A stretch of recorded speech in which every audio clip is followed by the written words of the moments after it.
நாடாளுமன்றத்தில் உள்துறை அமைச்சர் அமித்ஷா அம்பேத்கர் குறித்து பேசியது என்ன?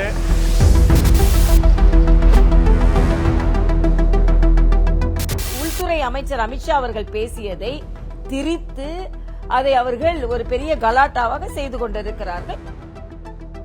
அம்பேத்கர் என்று சொல்வதற்கு பதிலாக கடவுளின் பெயரை உச்சரித்தால் சொர்க்கத்திற்காவது போகலாம் அப்படின்னு சொல்றது அம்பேத்கர் பெயரை உச்சரிக்கக்கூடியவர்களை கொச்சைப்படுத்துற மாதிரியோ அல்லது குறைத்து மதிப்பிடுகிற மாதிரியோ, அது ஈவன் அம்பேத்கரையுமே அப்படி சொல்ற மாதிரி இல்லையா? அவர் எதை சொன்னார்? பதிலாக என்று சொல்ல அம்பேத்கர் அம்பேத்கர் அம்பேத்கர் சொல்லிக் கொண்டிருக்கிறீர்கள். இதே போல பகவான் பெயரை சொன்னா சொர்க்கம் கிடைக்கும் என்று அதை ஒரு லைட்டர் சென்ஸ்ல தான் அவர் சொன்னார். எந்த விதத்திலும் இந்திய மாகாண சபைக்கு அம்பேத்கர் வரக்கூடாது என்பதில் காங்கிரஸ் கட்சி உறுதியாக இருந்தது. நியூஸ் 18 தமிழ்நாடு நேயர்களுக்கு வணக்கம். சிறப்பு நேர்காணலுக்கு உங்களை வரவேற்கிறோம். இந்த நேர்காணலில் நம்மோடு இணைந்திருக்கிறார் தமிழக பாரதிய ஜனதா கட்சியினுடைய மூத்த தலைவர், மேனாள் ஆளுநர் திருமிகு தமிழிசை சவுந்தரராஜன் அவர்கள். மேடம் வணக்கம். வணக்கம். நாடு முழுவதும் பற்றி எரிந்து கொண்டிருக்கக்கூடிய அம்பேத்கர் விவகாரத்திலிருந்தே தொடங்கலாம். நாடாளுமன்றத்தில் உள்துறை அமைச்சர் அமித்ஷா அம்பேத்கர் குறித்து பேசியது என்ன? அது எதிர்க்கட்சிகளால் புரிந்து கொள்ளப்பட்டது என்ன? ஏன் இவ்வளவு பெரிய பிரச்சனையாக இது வெடித்தது? முதலில் நான் மரியாதைக்குரிய பாரத பிரதமர் அவர்களுக்கும் மரியாதைக்குரிய உள்துறை அமைச்சர் அமித்ஷா அவர்களுக்கும் மரியாதைக்குரிய அம்பேத்கர் அவர்களின் பெருமையை நிலைநாட்டுவதற்கு நான் எனது நன்றியை நான் தெரிவித்துக் கொள்கிறேன். ஏன் நான் இதை சொல்கிறேன் என்றால், கடந்த கால வரலாறை எடுத்து பார்த்தோம் என்றால் காங்கிரஸ் கட்சியாக இருக்கட்டும், கம்யூனிஸ்ட் கட்சியாக இருக்கட்டும், அவரை பெயரை சொல்லியே கட்சி நடத்துபவர்களாக இருக்கட்டும், எந்த அளவிற்கு அவரை மறந்தார்கள், அவரை மறுத்தார்கள். ஆனால் பாரதிய ஜனதா கட்சி ஆட்சிக்கு வந்தது முதல், கட்சியாக இருந்தாலும் ஆட்சியாக இருந்தாலும் அதில் அவர்கள் எவ்வளவு அவருக்கு பெருமை சேர்த்திருக்கிறார்கள் என்பதை இந்த நாட்டு மக்கள் உணர்த்துவதற்குத்தான் இந்த கான்ஸ்டிடியூஷன் பற்றிய ஒரு விவாதம் இருந்தது. இது இந்த இளைய சமுதாயத்திற்கு தெரிந்துவிடப் போகிறதே என்று இப்பொழுது அம்பேத்கரை நாமெல்லாம் மறந்து விட்டோமே, இவர்கள் இந்த அளவிற்கு உயர்த்தி பிடிக்கிறார்களே என்பதை பொறுத்து கொள்ளாமல் மரியாதைக்குரிய உள்துறை அமைச்சர் அமித்ஷா அவர்கள் பேசியதை திரித்து அதை அவர்கள் ஒரு பெரிய கலாட்டாவாக செய்து கொண்டிருக்கிறார்கள். அவர் அதற்கான விளக்கமும் சொல்லிவிட்டார். என்ன சொன்னார் என்றால், அம்பேத்கர் அம்பேத்கர் அம்பேத்கர் என்று சொல்வது இன்று ஃபேஷனாக இருக்கிறது. ஆனால் பெயர் அளவிற்கு நீங்கள் இன்று அவரை உச்சரிக்கிறீர்கள். ஆனால் நாங்கள் அவருக்கு பெருமை சேர்த்துக் கொண்டிருக்கிறோம் என்பதை அவர் சொன்னார். அவ்வளவுதான். இல்ல, இப்போ அம்பேத்கர் அம்பேத்கர் அப்படின்னு சொல்றது ஃபேஷன் ஆகிவிட்டது. அதை தாண்டி இன்னொரு ஸ்டேட்மெண்ட் அவர் சொல்றாரு. நீங்க இப்படி அம்பேத்கர் அம்பேத்கர் என்று சொல்வதற்கு பதிலாக கடவுளின் பெயரை உச்சரித்தால் சொர்க்கத்திற்காவது போகலாம் அப்படின்னு சொல்றது அம்பேத்கர் பெயரை உச்சரிக்கக்கூடியவர்களை கொச்சைப்படுத்துற மாதிரியோ அல்லது குறைத்து மதிப்பிடுகிற மாதிரியோ, அது ஈவன் அம்பேத்கரையுமே அப்படி சொல்ற மாதிரி இல்லையா? இல்ல இல்ல, அவர் அப்படி சொல்லல. அவர் என்ன சொன்னார்? பதிலாக என்று சொல்ல அம்பேத்கர் அம்பேத்கர் அம்பேத்கர் சொல்லிக் கொண்டிருக்கிறீர்கள். இதே போல பகவான் பெயரை சொன்னா சொர்க்கம் கிடைக்கும் என்று அதை ஒரு லைட்டர் சென்ஸ்ல தான் அவர் சொன்னார். அம்பேத்கரை இழிவுபடுத்துவதை சொல்லல. நான் என்ன கேட்கிறேன், இங்க RS பாரதி அம்பேத்கர் அவர்களை நமது தலித் மக்களை பற்றி சொல்லும் பொழுது மரியாதைக்குரிய கருணாநிதி அவர்கள் தான் ஹரிஜன் நீதிபதிகளையே நியமித்தார் என்று சொல்லிட்டு கோர்ட்ல என்ன சொன்னாங்கன்னா, அதை பற்றி சொல்ல ஒரு ஸ்லிப் ஆஃப் த டங்கெல்லாம் இவங்க பெருசுபடுத்துகிறார்கள் என்று சொன்னார்கள். ஆக அதே மாதிரிதான் தயாநிதி மாறன் சொல்லும்போது ஸ்லிப் ஆஃப் த டங் நாம அப்படி கூட சொல்லல. ஒரு இதை மறுபடியும் சொல்லும்போது ஏன் அது அம்பேத்கரை பகவான் அளவிற்கு உயர்த்தி கூட சொல்லி இருக்கலாம்ல, அதைத்தானே சொல்கிறோம். ஆக இது வேண்டுமென்றே ஒரு திரித்து கூறப்பட்டு அதை கட் செய்து அதை பரவ விட்டு அவர்கள் தான் பற்றி எறிய வைத்திருக்கிறார்களே தவிர, நான் மறுபடியும் அதே காங்கிரஸ்காரர்களுக்கு கம்யூனிஸ்ட்காரர்களுக்கு நான் கேட்கிறேன், ஏன் மரியாதைக்குரிய அம்பேத்கர் அவர்கள் நேரு மந்திரி சபையில் ராஜினாமா செய்தார்? ஏன் 52லும் 54லும் அம்பேத்கர் அவர்கள் தோற்கடிக்கப்பட்டார்கள்? இன்னொரு அலிகர் யூனிவர்சிட்டியில உள்ள ஒரு ப்ரொஃபசர் எழுதியிருக்கிறாரு, இங்கெல்லாம் தோற்கடிக்கப்பட்டு ஒன்றுபட்ட பெங்கால்ல போய் இந்துக்கள் அதிகமாக இருக்கிற இடங்களில் வாக்குகளை பெற்று இந்துக்களினால் 71 யார் எழுதுறது? அலிகார் யூனிவர்சிட்டியில உள்ள ப்ரொஃபசர் எழுதுறாரு. 71% இந்துக்கள் இருக்கின்ற மாகாணத்தில் இந்திய மாகாண சபைக்கு தேர்ந்தெடுத்த உடனேயே காந்தியை கூட எதிர்த்து நேரு அந்த 4 மாகாணங்களையும் பாகிஸ்தான் கூட சேர்த்துறாரு. அப்போ எந்த விதத்திலும் இந்திய மாகாண சபைக்கு அம்பேத்கர் வரக்கூடாது என்பதில் காங்கிரஸ் கட்சி உறுதியாக இருந்தது. சரி, ராஜினாமா செய்யறாரு. ராஜினாமா செய்த உடனேயே ஒவ்வொரு அமைச்சருக்கும் ஏன் ராஜினாமா செய்தோம் என்பதை விவரிக்க ஒரு உரிமை கொடுக்கப்படும். அது அம்பேத்கர் அவர்களுக்கு 4 மாதங்களாக கொடுக்கப்படவில்லை. மரியாதைக்குரிய அம்பேத்கர் அவர்கள் சொல்லி இருக்கிறார்கள், உத்தரப்பிரதேசல போய் சொல்லி இருக்கிறாங்க, காங்கிரஸை நம்பினால் அது தற்கொலைக்கு சமம். இதற்கெல்லாம் காங்கிரஸ் பதில் சொல்லட்டும். பாரத ரத்னாவை ஏன் அவர்கள் தாமதப்படுத்தினார்கள் சொல்லட்டும். ஏன் அவர் ஒப்புக்கொள்கிறார்கள்? அது தேர்தல் அரசியல். தேர்தல் அரசியல் என்பது வேறு, பொலிட்டிக்கல் நரேட்டிவ் என்பது வேறு, ஐடியாலஜி நரேட்டிவ் என்பது வேறு. நாங்க அதுல நிச்சயம் தேர்தல் களத்துல அப்படியான சில கசப்பான சம்பவங்கள் நடந்திருக்கு அப்படிங்கறத அவங்க இதை ஒத்துக்கொண்டுதான் ஆக வேண்டியதுல. காங்கிரஸ் என்ன பெரிய பெருந்தன்மையோடு ஒத்துக்கொள்ற மாதிரி சொல்றீங்க? இது சரித்திரம், இது பிளாக் அண்ட் ஒயிட்ல இருக்கு. இதை காங்கிரஸ் ஒத்துக்கொள்ள முடியாமல் இருக்க முடியாது. ஏனென்றால் அம்பேத்கர் அந்த அளவிற்கு மனத்தாங்கலோடு மன வெறுப்போடு இதை பதிவு செய்திருக்கிறார். நான் கேட்கிறேன், சரி அப்ப தேர்தல் அரசியல் அம்பேத்கர் இல்லாத போது பாரத ரத்னா எப்ப கொடுத்திருக்கணும்? அம்பேத்கர் இல்லாத போது அவரது படத்தை எப்ப நிறுவி இருக்கணும்? அம்பேத்கர் இல்லாத போது அவர் சமாதி அடைந்த, அவர் எரியூட்டப்பட்ட இடத்தை கூட இவர்கள் சொந்தமாக்க முடியாமல் இருந்து கொண்டிருந்தார்கள். இதெல்லாம் ஏன்? ஏதாவது நான் கேட்கிறேன், எல்லாத்துக்கும் ராஜீவ் காந்தி பேரு, எல்லாத்துக்கும் இந்திரா காந்தி பேரு. மரியாதைக்குரிய பாரத பிரதமர் பணமில்லா பரிவர்த்தனைக்கு ஆப் ரெடி பண்றாரு. அதற்கு பி மேப்னு பெயர் வைக்கிறாரு. நீங்க சொல்லி வச்சாரா? கம்யூனிஸ்ட் சொல்லி வச்சாரா? திமுக சொல்லி வச்சாரா? திருமாவளவன் சொல்லி வச்சாரா? இல்ல, தானே சொல்றார், இந்த நாடு ஒரு விதத்தில் மேம்படுத்தப்பட வேண்டும் என்றால் பணமில்லா பரிவர்த்தனை. இன்னைக்கு எனக்கு ரொம்ப மகிழ்ச்சியா என்ன தெரியுமா இருக்கும், ஒரு மீன் வாங்குற அம்மா கூட அக்கா கூட அங்க ஒரு ஜிபே வச்சு ஒரு வச்சிருக்காங்க. ஆக நான் எதுக்கு சொல்றேன்னு, இதை சிதம்பரம் போன்றவர்களும் கிண்டல் அடிச்சாங்க, பணமில்லா பரிவர்த்தனை என்னைக்கு இந்த நாட்டில் மேம்படும் என்று. இன்னைக்கு உலகத்திலேயே பணமில்லா பரிவர்த்தனைக்கு பி மேப்னு பெயர் வச்சாரு. அதே மாதிரி புனித நூல் எதுன்னு கேட்கும் போது அரசியலமைப்பு சட்டம் தான் எனது புனித நூல் சொன்னார். இதெல்லாம் இவங்க சொல்லல மரியாதைக்குரிய பாரத பிரதமர். அதே மாதிரி நான் கவர்னரா இருக்கும் போதுதான் ஒரு புதிய சட்டத்தை கொண்டு வந்தார்கள். என்னன்றா, நவம்பர் 26 கான்ஸ்டிடியூஷன் டேன்னு ஒன்றை கொண்டாட வேண்டும். அதற்கு முதலமைச்சர், தலைமை நீதிபதி இவர்களை எல்லாம் அழைத்து நிகழ்ச்சி கொண்டாட வேண்டும் என்று ராஜ்பவனில் 4 ஆண்டுகள் அந்த நிகழ்ச்சியை நான் கொண்டாடி இருக்கிறேன். ஆக இதையெல்லாம் காங்கிரஸ் மறந்தார்களே. ஆக இவ்வளவு செய்தவர்கள் அம்பேத்கர் அவர்களை அவமதிப்பார்களா? இது லாஜிக் இருக்குல்ல?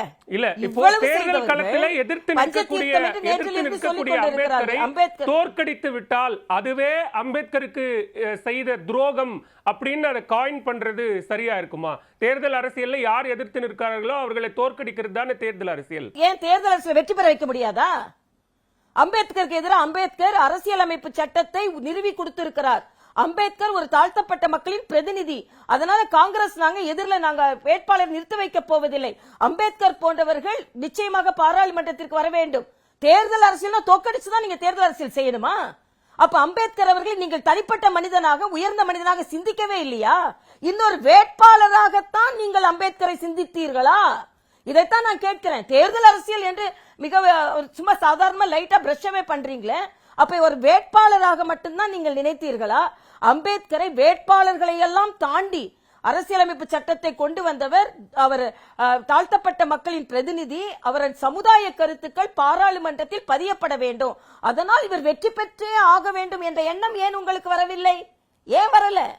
அப்போ தேர்தல் அரசியல் என்று இவர்கள் சொல்வதை நான் முற்றிலுமாக மறுக்கிறேன். தேர்தல் அரசியலாக இருந்தால் கூட அம்பேத்கரை வெற்றி பெற வைக்க வேண்டியதுக்கு நீங்க இன்னைக்கு சில நேரம் சொல்றீங்கல்ல, இவர் வெற்றி பெற வேண்டும் அதனால பொது வேட்பாளராக நிறுத்துறோம். ஜனாதிபதி தேர்தல் அப்படி வந்தீங்களே, எல்லாரும் இவரை தோல்வி அடைக்க வேண்டும் அதனால பொது வேட்பாளராக அவரை நிறுத்துறோம்னு வந்தீங்களா இல்லையா? அப்ப அப்படி செஞ்சிருக்கலாம்ல. அப்ப தேர்தல் அரசியல் என்று அதை அப்படியே புறந்தள்ளி விட முடியாது. முற்றிலுமாக காங்கிரஸ், நேரு அவர்கள், அம்பேத்கர் அவர்களை புறந்தள்ளி கொண்டிருந்தார்கள் என்பதை நான் பதிவு செய்ய. நாடாளுமன்ற குளிர்கால கூட்டத்தொடரில் தொடக்கத்திலிருந்தே அதானி விவகாரம், சம்பல் விவகாரம், வக்பு வாரிய திருத்த மசோதா உள்ளிட்ட விவகாரங்கள் ரொம்ப பற்றி எரியக்கூடிய விவகாரமா இருந்தது. அது தொடர்பாக விவாதம் நடத்தணும் அப்படின்னு எதிர்க்கட்சிகள் கோரிக்கை வைத்தாங்க. அதை மடைமாற்றுவதற்காகத்தான் அம்பேத்கர் விவகாரத்தை பாஜக கையில் எடுத்தது அப்படிங்கிற குற்றச்சாட்டை இந்தியா கூட்டணி கட்சிகள் வைக்கிறாங்க. யார் கையில் எடுத்தா? இன்னைக்கு பற்றி எரிய வைத்துக் கொண்டிருப்பது யார்? மரியாதைக்குரிய அமித்ஷா அவர்களின் பேச்சை சரியான கருத்தோடு ஏற்றுக்கொண்டு விவாதத்திற்கு இவர்கள் நடைமுறைப்படுத்தி இருந்தால் அது சரியா இருக்கும். இன்னைக்கு அதை மடைமாற்ற செஞ்சது யாரு? அதற்கு கலாட்டா செய்தது யாரு? அதற்கு ஆர்ப்பாட்டம் செய்தது யாரு? மூத்த உறுப்பினர்களை தள்ளிவிடும் அளவிற்கு கோபப்பட்டது யாரு? ஆக இது எல்லாமே இண்டி கூட்டணி செய்துவிட்டு பாஜக மேல குற்றம் சொன்னால் என்ன அர்த்தம்?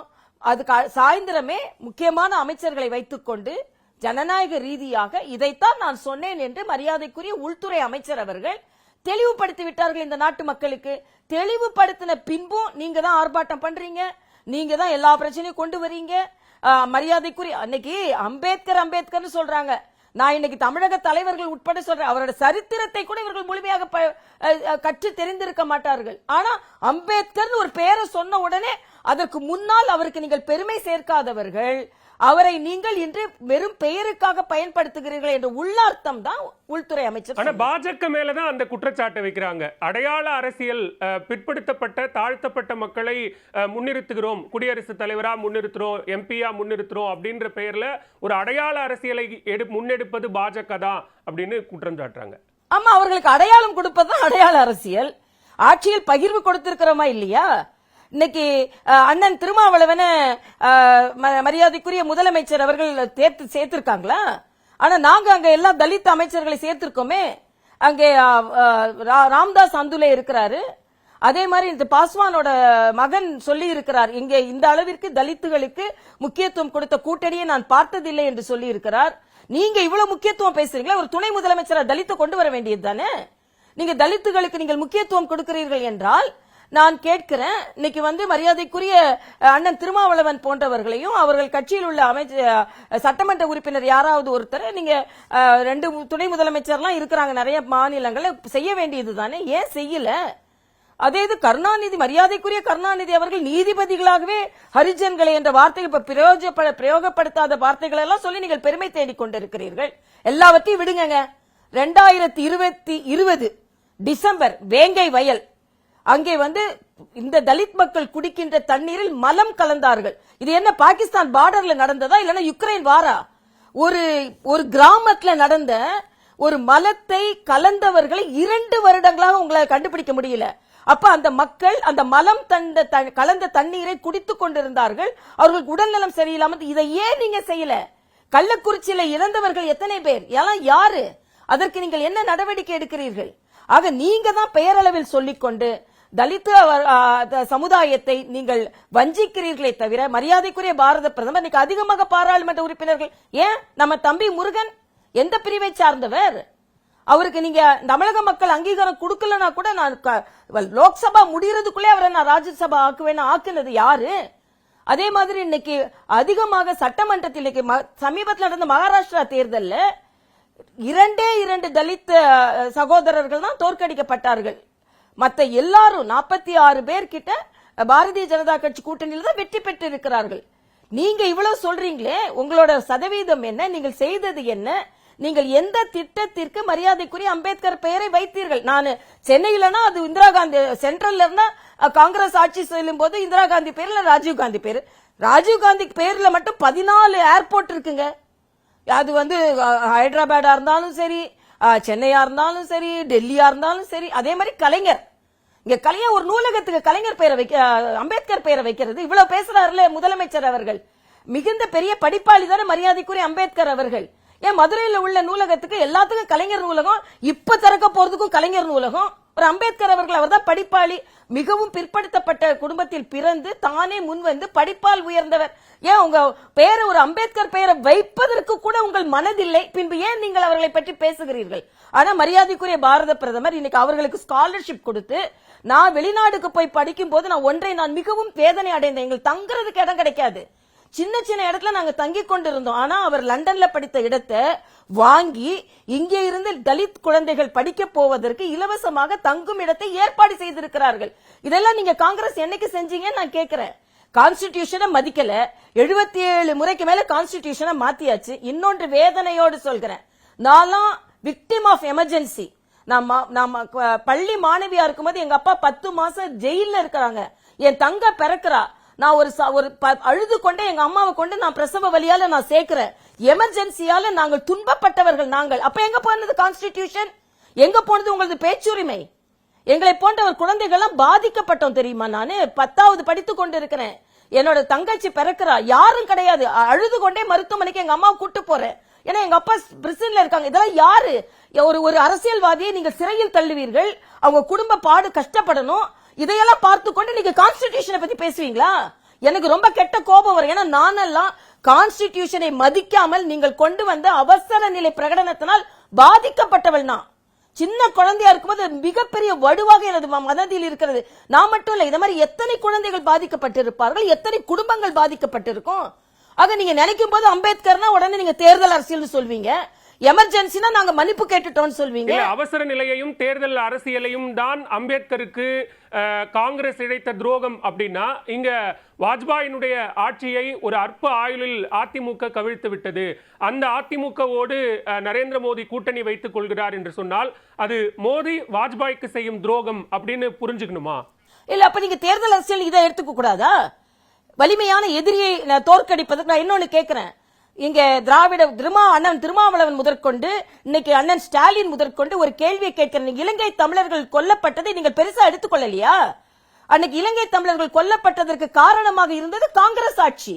இன்னைக்கு அண்ணன் ஸ்டாலின் சொல்றாரு, இலங்கை அதிபர் வந்த உடனே மனிதாபிமானத்தோடு மரியாதைக்குரிய முதலமைச்சர் பிரதம அமைச்சர் அணுக வேண்டும் என்று சொல்கிறீர்களே, அதே மனிதாபிமானம் இலங்கையில் தமிழர்கள் சுட்டுக் கொல்லப்பட்ட போது எங்கே போனது? இதே வைகோ, இதே திருமாவளவன், இதே வேல்முருகன், இதே திராவிட முன்னேற்ற கழகம், இவங்கெல்லாம் ஒத்துக்கொள்கிறீர்களா? அங்க இலங்கையில் தமிழர்கள் சுட்டுக் கொல்லப்பட்ட போது பாஜக ஆட்சியில் இருந்தது, காங்கிரஸ் தானே ஆட்சியில் இருந்தது. அப்ப நீங்கள் கூடி குலாவி கொண்டு இருக்கிறீர்கள் அல்லவா? ஆக எப்படிப்பட்ட துரோகத்தை நீங்கள் தமிழர்களுக்கு செய்து கொண்டிருக்கிறீர்கள் என்பதையும் நான் இங்கே பதிவு செய்கிறேன். இதை நேற்று மரியாதைக்குரிய பாரத பிரதமர் சொல்லும் போதே சொன்னார், திராவிட முன்னேற்ற கழகம் போன்ற பல கட்சிகளை சார்ந்தவர்கள் சிறையில் தள்ளப்பட்டார்கள், ஆனால் தேர்தல் அரசியலுக்காக யாரால் எமர்ஜென்சியில் சிறையில் தள்ளப்பட்டார்களோ அவர்கள் இன்று தேர்தல் அரசியலுக்காக கூடி குலாவி கொண்டிருக்கிறார்கள் என்று தான் சொன்னாரு. அதனால நீங்க நான் கேட்கிறேன், ஒரு சேலஞ்சே பண்றேங்க. சுதந்திரத்திற்கு பின்பு 55 ஆண்டுகால காங்கிரஸ் ஆட்சியிலையும் இன்று 10 ஆண்டு கால, அதற்கு முன்னால 5 ஆண்டு கால வாஜ்பாய் ஆட்சி காலத்திலையும் அம்பேத்கர் நினைவாக கட்டப்பட்ட கட்டடங்கள் எவ்வளவு, நினைவாலயங்கள் எவ்வளவு, திட்டங்கள் எவ்வளவு, அம்பேத்கர் அவர்களுக்கு மரியாதை செலுத்திய நிகழ்வுகள் எவ்வளவுன்னு எடுத்து பார்த்தீர்கள் என்றால், அரை நூறாண்டு காலமாக ஆட்சி செய்த காங்கிரஸில் அம்பேத்கருக்கு எதுவுமே செய்யவில்லை என்பதை நாம் ஒப்புக்கொள்ள முடியும். ஆக இதை மறைப்பதற்காகத்தான் இன்று பாஜகவை அம்பேத்கருக்கு எதிரானவர்கள் என்று இவர்கள் ஓவியம் தீட்ட பார்க்கிறார்கள். நீங்க சொல்ற மாதிரி மணிமண்டபமோ புகைப்படமோ அல்லது கொள்கைகளோ பெயரோ அப்படிங்கறதை தாண்டி அவர் எதிர்பார்த்த ஒரு இந்தியாவை கட்டமைப்பது, கொள்கை அளவுல அது இடஒதுக்கீட்டில் ஆரம்பித்து எல்லா விவகாரங்களிலும் அவருடைய சிந்தனைகளை செயல் வடிவம் ஆக்குறது யாரு அப்படிங்கிறது தானே கேள்வியா இருக்கும். அவுட்கம் என்ன அப்படின்றது. சரி, காங்கிரஸ் என்ன செஞ்சாங்க? காங்கிரஸ் என்ன செஞ்சாங்க நான் கேட்கிறேன். மரியாதைக்குரிய பாரத பிரதமர் மதம் சார்ந்த ரிசர்வேஷன் கூடாது என்று அவர் சொன்னார். 10 ஆண்டுகளுக்கு ரிசர்வேஷனுக்கு முன்னால நீங்க அந்த மக்களை மேம்படுத்த வேண்டும் என்று சொன்னார். அரை நூறாண்டுகளாக காங்கிரஸ் தானே ஆட்சியில இருந்தாங்க. அப்போ அந்த மக்களை நீங்க ரிசர்வேஷன் இல்லாம ஒரு நிலைக்கு கொண்டு வந்துட்டீங்களா? கொண்டு வரல. அப்ப யார் தப்பு செஞ்சா? கொள்கை ரீதியாக இன்னைக்கு பாரதிய ஜனதா கட்சி அதிகமான தலித் மக்களை பாராளுமன்ற உறுப்பினர்களாக இருக்கிறது. எங்க கட்சியில தலைவர், நான் கட்சியில சேரும் போதே தலித் தலைவர் தான் தமிழக பாரதிய ஜனதா கட்சியின் தலைவர். திராவிட முன்னேற்ற கழகத்தில் சொல்லுங்க, இன்னைக்கு சமூக நீதியை பற்றி பேசிக் கொண்டிருக்கிறார்கள். ஆக நீங்க பேசுறது சரி, நாங்க கேள்வி கேட்டா அதுக்கு பதில் சொல்ல முடியுமா காங்கிரஸால?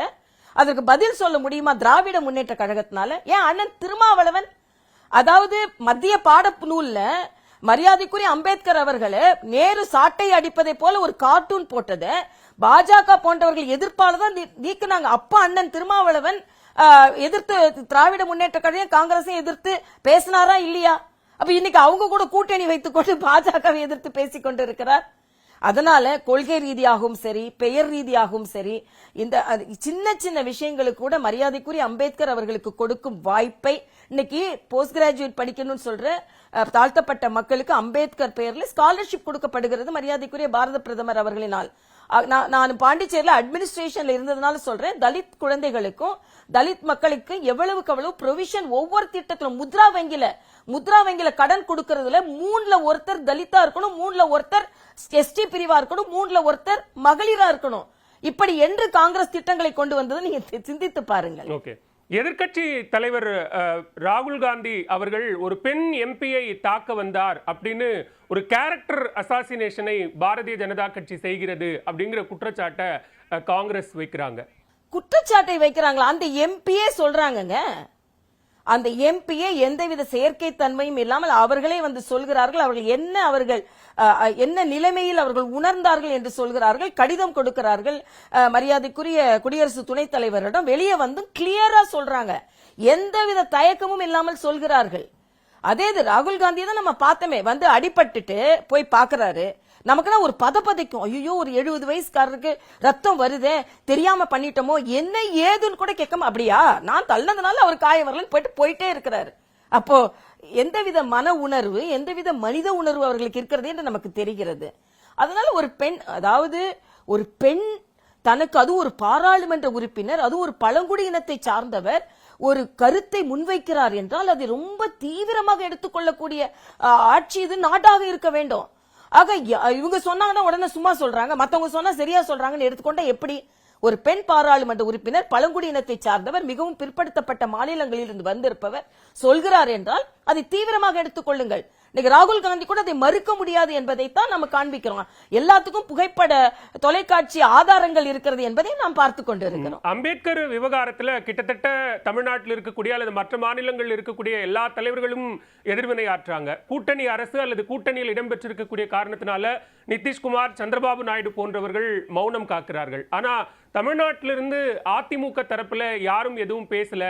ஏன் ஒரு மௌனத்தை அதிமுக காக்கிறது, எடப்பாடி பழனிசாமி காக்கிறார் அப்படின்னு திமுக தரப்பிலிருந்து சட்டத்துறை அமைச்சர் போன்றவர்கள்லாம் கேள்வி எழுப்புறாங்க. அந்த மௌனத்தை நீங்க எப்படி புரிஞ்சுக்கிறீங்க? இல்ல, அவங்க அப்படிதான் கேட்பாங்க. நான் தான் கேட்கிறேன், இன்னைக்கு இலங்கை தமிழர்கள் சுட்டுக் கொல்லப்பட்டது இவங்க கூட்டணி வேணும்ன்றதுக்காக டிராமா தானே செஞ்சு கொண்டிருந்தாங்க. ஆக அந்தந்த கட்சியின் நிலைப்பாடுக்கு நான் பதில் சொல்ல முடியாது. அவர்கள் மரியாதைக்குரிய அமித்ஷா அவர்கள் செஞ்சது சரின்னு நினைச்சிருக்கலாம். அவர்களுக்கு இன்னும் சொல்ல போனா மரியாதைக்குரிய பாரத பிரதமரை இன்னும் நெருக்கமாக பாரதிய ஜனதா கட்சி நடவடிக்கைகளை பார்ப்பவர்களுக்கு, அம்பேத்கர் அவர்களுக்கு நல்லது செய்து கொண்டிருப்பவர்களுக்கு ஏன் நீங்கள் எதிர்ப்பு தான் தெரிவிக்கணும்? இல்ல, அவர்கள் சம்மதமாக இருக்கலாம்ல. மரியாதைக்குரிய பாரத பிரதமரும் அமித்ஷா அவர்களும் மரியாதைக்குரிய அம்பேத்கர் அவர்களுக்கு நல்லது செய்து கொண்டிருக்கும் பொழுது நாம் ஏன் எதிர்வினை ஆற்ற வேண்டும் என்று நினைத்திருக்கலாம் அல்லவா? ஆக நீங்க நினைச்ச மாதிரி தான் எல்லாருமே கருத்து சொல்லணும் என்றால் எப்படி என்று நான் கேட்கிறேன். இல்ல, ஒரு கருத்து தமிழ்நாட்டு அளவுல அல்லது தேசிய அளவுல ஒரு கருத்து எழும்போது ஒரு குறிப்பிட்ட தலைவரினுடைய மௌனம் அப்படிங்கிறது நீங்க சொன்ன மாதிரி அது கூட்டணி அரசியலுக்காகவா அப்படிங்கிற கேள்வி வருது. அதுக்காக இல்ல, இப்ப திராவிட முன்னேற்ற கழகம் எல்லாத்துக்கும் கருத்து சொல்லிடுறாங்களா? இன்னைக்கு எல்லாத்துக்கும் ஓடி ஓடி வர்றது, கள்ளக்குறிச்சி நடக்கும்போது ராகுல் காந்தி வந்தாரா? ஆக இதையெல்லாம் நம்ம பார்க்க வேண்டும் அல்லவா? எல்லாத்துலயும் அண்ணன் ஸ்டாலின் அவர்கள் பாரதிய ஜனதா கட்சி பல இடங்களில் பெண்கள் பாதிக்கப்படும் பொழுதும் பல பிரச்சனைகள் இருக்கும், உடனே எல்லாரும் கருத்து சொல்லிடுறாங்களா? அதாவது ஒரு தலைவருக்கும் ஒரு வெளிப்பாடு இருக்கும். ஆக இது இவங்க அனாவசியமாக எதிர்க்கட்சிகள் இதை பிரச்சனை ஆக்குகிறார்கள். இதில் ஏன் நாம் தலையிட வேண்டும்? பாரதிய ஜனதா கட்சி சரியாகத்தானே நடந்து கொண்டிருக்கிறது என்ற கருத்தை கூட அவங்க வைக்கலாம்ல. ஒவ்வொரு கட்சி தலைவருக்கும் ஒவ்வொரு விதமான ஒரு கருத்துரிமை இருக்கிறது. அதை அவங்க எப்படி எக்ஸ்பிரஸ் பண்றாங்களோ என்பதுதான். நீங்க சொன்னா உடனே அவங்க எல்லாம் தலித்துக்கு ஆதரவானவர்கள், சொல்லலன்னா அவங்க எல்லாம் தலித்துகளுக்கு எதிரானவர்கள் என்ற ஒரு சட்டாம்பிள்ளைத்தனத்தை திராவிட முன்னேற்ற கழகமும் அந்த கட்சிகளும் மேற்கொள்ள கூடாது என்பது எனது கருத்து. நான் மறுபடியும் சொல்றேன். இன்னைக்கு சில மாதங்களுக்கு முன்னால் பாராளுமன்றத்தில் ஒரு கேள்வி கேட்கப்பட்டது. அந்த கேள்விக்கு பதில் சொன்ன அமைச்சர் என்ன சொல்லி இருக்கிறார் என்றால், 37 மாவட்டங்கள்ல 345 ஊர்களில் தலித்துகளுக்கு எதிரான குற்றங்கள் தமிழகத்தில் அதிகமாக இருக்கிறது என்ற ஒரு தகவலை சொல்லி இருக்கிறார்கள். தமிழகத்தில் தலித் வகுப்பை சார்ந்த பஞ்சாயத்து தலைவிகள் ஒன்றாக மற்றவர்கள் உட்கார முடியாத சூழ்நிலை இருக்கிறது, கொடியேற்ற முடியாத சூழ்நிலை இருக்கிறது என்பதை பதிவு செய்திருக்கிறார்கள். அதனால முதலில் தமிழக முதலமைச்சரும் தமிழக கூட்டணி இந்தி கூட்டணியும் தலித்துகளுக்கு தமிழகத்தில் என்ன மரியாதை கொடுத்து கொண்டிருக்கிறார்கள் என்பதை பார்க்க வேண்டும் என்பது எனது கருத்து. ஓகே, இங்க தமிழ்நாட்டை பொறுத்த வரைக்கும் இப்ப நீங்க அதிமுக அவர்களினுடைய சொந்த கருத்து, அது அவங்களுக்கான உரிமை அப்படின்னு சொன்னீங்க. அதே நேரத்தில் கூட்டணி தொடர்பான சில கருத்துக்கள் என்பது தொடர்ச்சியா எழுது. அது தமிழக பாஜக தலைவர் அண்ணாமலை தரப்பிலிருந்தோ சரி அல்லது டிடிவி தினகரன் போன்றவர்களோ சரி, அந்த கூட்டணி தொடர்பான பேச்சுவார்த்தையை இப்போதே பேச தொடங்கி இருக்கிறார்கள். அந்த நிலைப்பாட்டை நம்ம எப்படி புரிஞ்சுக்கணும்? இல்ல, கூட்டணி பற்றி ஏற்கனவே நாங்க எல்லாருமே பதிவு செய்திருக்கிறோம். மரியாதைக்குரிய பாரத பிரதமர், மரியாதைக்குரிய அமித்ஷா அவர்கள், மரியாதைக்குரிய நட்டாஜி போன்றவர்கள், மரியாதைக்குரிய சந்தோஷ்ஜி போன்றவர்கள், அவர்கள் எல்லாம் மேல்மட்ட தலைவர்கள் முடிவு செய்து எங்களது கருத்துக்களை நிச்சயமாக கேட்பார்கள். கருத்துக்களை கேட்டு முடிவு செய்வார்கள். அகில பாரத கட்சி என்ற வகையில் அவர்களிடமிருந்து கருத்துக்களைத்தான் நாங்கள் ஒப்புக்கொள்ள முடியும். அதனால கூட்டணி பற்றி எங்கள் அகில பாரத தலைவர் ஒரு வழிகாட்டுதலை எங்களுக்கு கொடுப்பார். அதன் மூலமாக நாங்கள் வழி நடப்போம் என்பதுதான் உண்மை. அதிமுகவிலிருந்து பாஜக கூட்டணிக்கு போகணும் அப்படின்னு அங்க எப்படி சில மூத்த தலைவர்கள் கருத்து சொல்றாங்களோ அந்த மாதிரி பாஜகவில் இருந்தும் கூட சட்டமன்ற உறுப்பினர் திரு நயினார் நாகேந்திரன் போன்றவர்கள் அதிமுக ஆதரவு நிலைப்பாடு அப்படிங்கிற ஒரு நிலைப்பாட்டில் இருக்கிறார்கள் அப்படின்னு சொல்லப்படுது. அது உண்மைதானா?